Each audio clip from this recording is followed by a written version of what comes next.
Hi hello എല്ലാവർക്കും അന്നപൂർണേശ്വരി ചാനലിലേക്ക് സ്വാഗതം. ഞാൻ ഇന്ന് ഉണ്ടാക്കാൻ പോകുന്നത് ഇഞ്ചി പുളിയാണ്.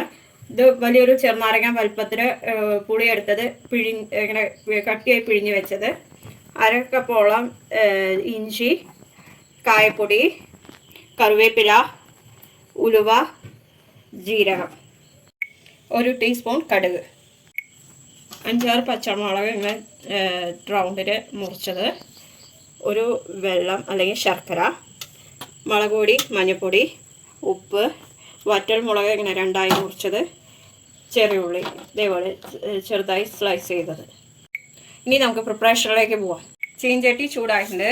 ഈ ചീഞ്ചട്ടിയിലേക്ക് ഉലുവയും ജീരകം, കറിവേപ്പില ഇത് മൂന്നും കൂടി ഒന്ന് ചെറുതായിട്ട് ചൂടാക്കിയിട്ട് നമുക്ക് പൊടിക്കാം. ഒന്ന് ചെറുതായി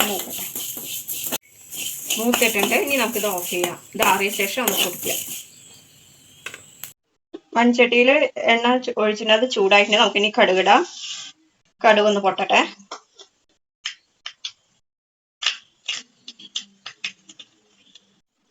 ഇനി നമുക്ക് കറിവേപ്പില ഇടാം.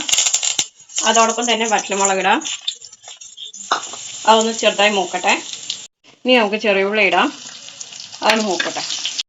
ഇനി നമുക്ക് ഇഞ്ചി ഇടാം. ഇഞ്ചിയോടൊപ്പം തന്നെ നമുക്ക് പച്ചമുളക് ഇടാം. ഇത് നന്നായി മൂക്കണം.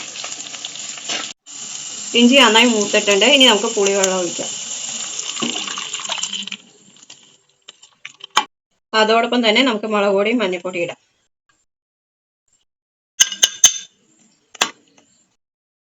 അതൊന്ന് തിളക്കട്ടെ. കറിക്ക് ആവശ്യമായ ഉപ്പ് നമുക്കിടാം. അത് നന്നായി തിളക്കട്ടെ. ഇനി നമുക്ക് ശർക്കര ചേർത്താം.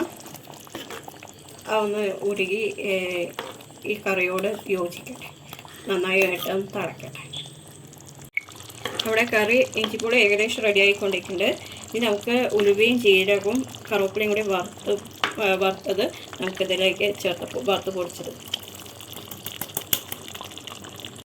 അതോടൊപ്പം തന്നെ നമുക്ക് കായപ്പൊടിയും ചേർക്കാം. ഇനി നന്നായി നമുക്കൊന്ന് മിക്സ് ചെയ്യാം.